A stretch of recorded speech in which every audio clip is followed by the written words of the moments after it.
Good morning students, class 6, English, chapter 2, the art of making jalebis. Previous video में हमने already page number 10 cover कर लिया था। आज हम आगे पढ़ेंगे। तो पेज नंबर 11 के अंदर सेकंड पैरा थर्ड पैरा जहां से स्टार्ट करना है बाय द टाइम, वहां से मैं स्टार्ट कर रहा हूं। तो आप भी अपने बुक खोल लीजिएगा और स्टार्ट करिएगा। By that time I was so pleased with my stomach full of jalebi that I started handing out jalebi to the children around. तो ये बात है कि जलेबीज वहाँ से ले ली। जलेबीज जो है वो एक जगह सेफ कॉर्नर में जाके खाई और जब खा के पेट पूरा फुल हो गया तो बची हुई जलेबी के को जो वहाँ पे मतलब खाने की खुशी होने के बाद में बची हुई जलेबी को आई स्टार्टेड हैंडिंग आउट, दूसरे को जलेबी देने लगे, दूसरे बच्चे जो आसपास थे उनको। I bought jalebis for the remaining 3 rupees as well as and distributed them. मैं लाया खरीद के BOUGHT bought जो होता है बाई का सेकंड फॉर्म होता है, तो bought खरीदा जलेबी बचे हुए 3 रुपीज का और उसको भी जो है जलेबीज के जो है उसको बाकी सबको डिस्ट्रीब्यूट कर दिया बच्चों में। Then I washed my hands and mouth at the road side tap and return home as if I hadn't even seen the hint of jalebi all my life. देखिए लिटरेचर के अंदर किस तरह लिखी जाती है इंग्लिश को समझिएगा कि भैया मैंने उसके बाद में हाथ मुंह सब धो लिए और घर ऐसे आया जैसे कि जिंदगी में कभी जलेबी का नाम तक नहीं सुना। इसका अगर ट्रांसलेशन किया जाए तो ऐसे होगा, इसको समझा जाए तो ऐसे होगा, ये है इंग्लिश के अंदर इसको इस तरह लिखा गया है। तो आप जब इसको रीड करें तो you need to understand this language pretty well and try to read it until you won't understand. Okay, जब तक आपको समझ में नहीं आता तब तक आपको रीड करना है, अगेन एंड अगेन रीड करना है, बार बार रीड करना है और उसका जो मीनिंग है वो समझना है। जस्ट उसका मीनिंग का मतलब 2 मीनिंग होते हैं। एक तो जैसे वोकैबुलरी कहते हैं कि सीधा शाब्दिक अर्थ, और एक होता है डीपर मीनिंग। तो आपको डीपर मीनिंग की जो इसके ऑथर है वो क्या कहना चाहते हैं, वो जो उस बॉय की फीलिंग्स क्या है उस वक्त वो कैसे एक्सप्रेस कर रहा है, तो वो आपको देखना है। अगर आप इस तरह करोगे तो आपकी इंग्लिश भी इम्प्रूव होगी, साथ में आपको इमोशंस के बारे में भी पता पड़ेगा लोगों का। तो इससे क्या रहेगा कि आपके अंदर एक मैच्योरिटी आएगी, दूसरों के इमोशंस को समझने में आपके अंदर एम्पैथी डेवलप होगी।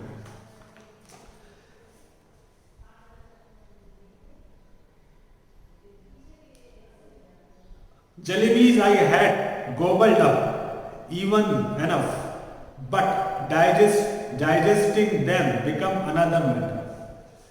जलेबी तो मैंने खूब खा ली,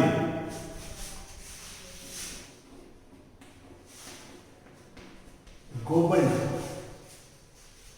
और अब वो तो बहुत इजीली कर ली, मतलब पूरा इंटायर कोई चीज आप मुंह में डाल लेते हो तो ये वर्ड यूज होता है गोबल, और लेकिन उसको डाइजेस्ट करना ताकि ये डाइजेस्ट हो जाए।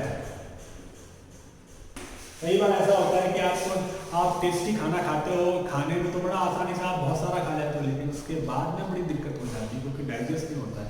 तो कई बार आपने देखा होगा कि आपको पेट दर्द होने लगता है या परेशानी होने लगती है, एसिडिटी होने लगती है, फिर आपको डाइजिन या कोई टैबलेट लेनी पड़ती है, और आपने टीवी में इनो का ऐड भी देखा है, तो ये इसी कारण है होता है। So digesting them become another matter. अब उसको डाइजेस्ट करना ये तो अलग चीज हो गई। At night I had to eat my dinner as well, और रात को डिनर भी लेना था। The result was that all night I lay coiled like a jalebi, और मैं लेटा रहा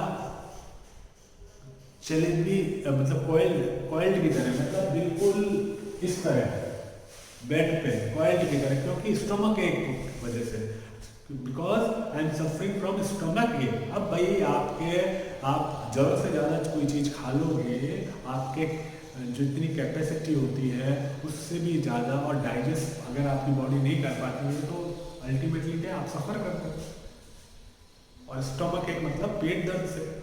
तो रात भर कर next morning when I got to school I found out that the scholarship was going to be paid the following month. जब school गया तो पता पड़ा कि जो स्कॉलरशिप मुझे मिलने वाली थी नेक्स्ट डे, वो अब अगले मंथ मिलेगी। My head started to spin. अब भैया चक्कर आने लग गए। Master Ghulam Mohammad announced that the fees would be taken during the recess. अब उन्होंने अनाउंस कर दिया कि रेसेस टाइम में फीस कलेक्ट करेंगे। When the recess bell rang, I tucked my bag under my arm and left school, simply walked out. तो actual में ऐसे ही बेल बजी रेसेस की, तो बैग टक किया और बाहर चला गया। देखिए क्या है कि आप जो all students who are watching this video are studying in public schools. So during you have seen, and your friends are also studying in public school. So you have experienced that it is very difficult to go away, go out from school with in school duration. School duration में school के बाहर जाना possible नहीं है। लेकिन जब ये पुराने टाइम की बात है, जब इतनी बाउंडेशन नहीं होती थी, तब कोई भी बच्चा इजीली कहीं से भी बच बुझा के आंखों से स्कूल से बाहर चला जाता था। तो तब की बात है ये। सो ये बसिस में ये बाहर चले गए। क्यों? क्योंकि आपको पता है कि नहीं तो मास्टर जी आ जाएंगे और वो फीस मांग लेंगे। एंड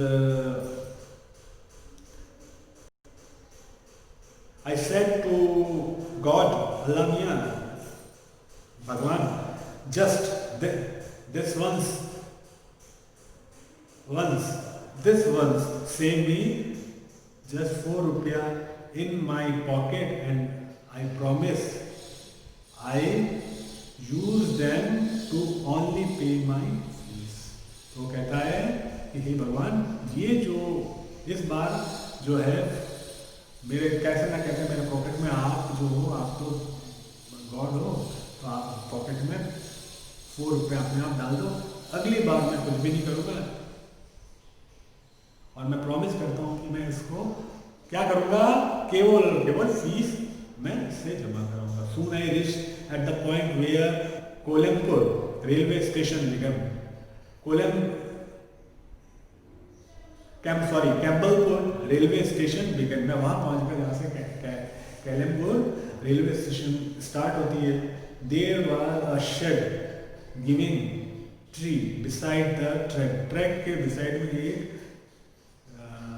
बड़ा पेड़ था जिसमें शेड के नीचे मैं जाके आई सेट अंडर इट, मैं बैठ गया and wondered whether there could be possibly more unfortunate child than me in this world. मुझसे ज़्यादा कोई अनफॉर्चुनेट का मतलब कौन सा होता है?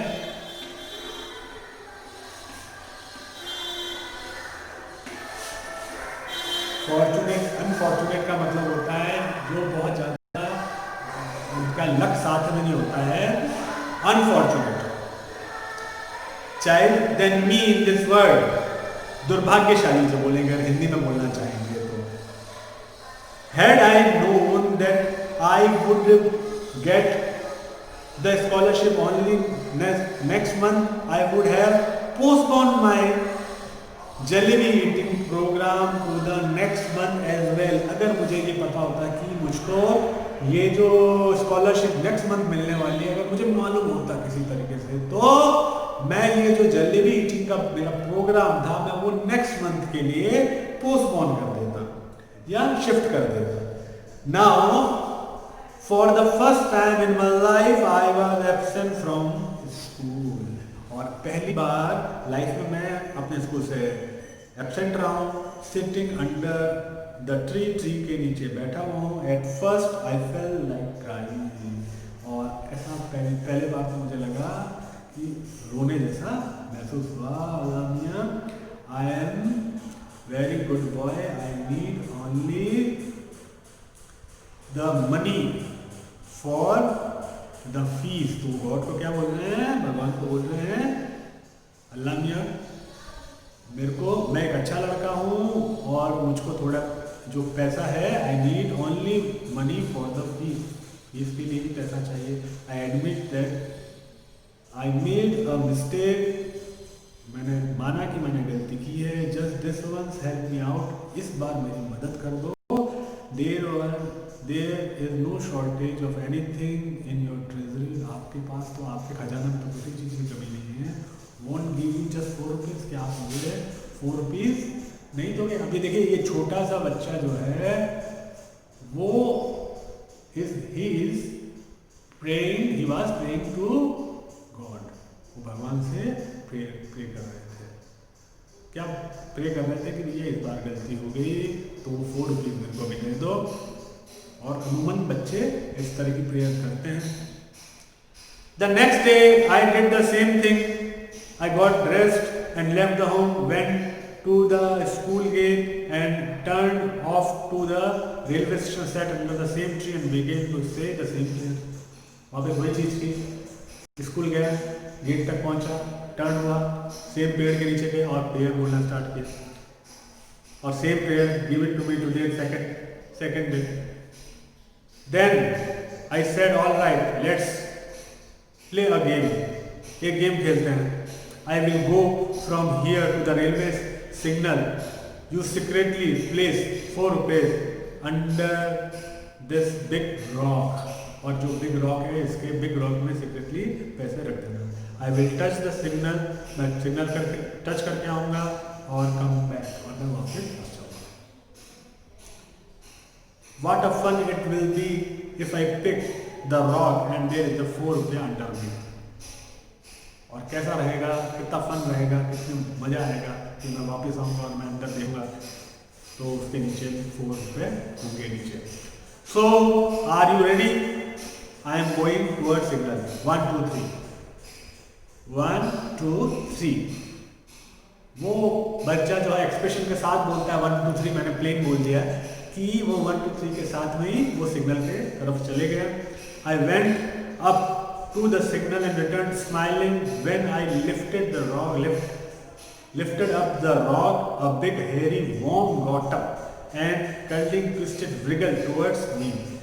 अब आपने देखा कि पड़ा हुआ कोई भी पत्थर है, रॉक है, उसको आप हटाते हो तो उसके नीचे क्या रहता है, मतलब वॉर्म्स ही रहते, कचरा रहता है, अजीब से जो होते हैं माइक्रोब्स होते हैं, तो वही चीज़ थी वहाँ पे। तो वो देख के आई बिल्कुल उसके ऊपर, तो आई स्क्रीम्ड एंड रन अवे, मैं चिल्लाया और भागा वहाँ से। When I came back and I again looked under the rock, the worms जो कीड़े होते हैं looked up at me, और मुझे ऐसा लगा कि वो मेरी तरफ देख रहे हैं। That day when I returned home, I was caught and reported। उस दिन मैं घर आया तो मैं पकड़ा गया। The report of my absence had reached home, और जो रिपोर्ट थी मेरे एब्सेंट की कि मैं आया नहीं स्कूल, उसकी पहुंच गई घर पे। It's useless to relate what happened after that. अब ये तो बताने की जरूरत नहीं क्या हुआ होगा।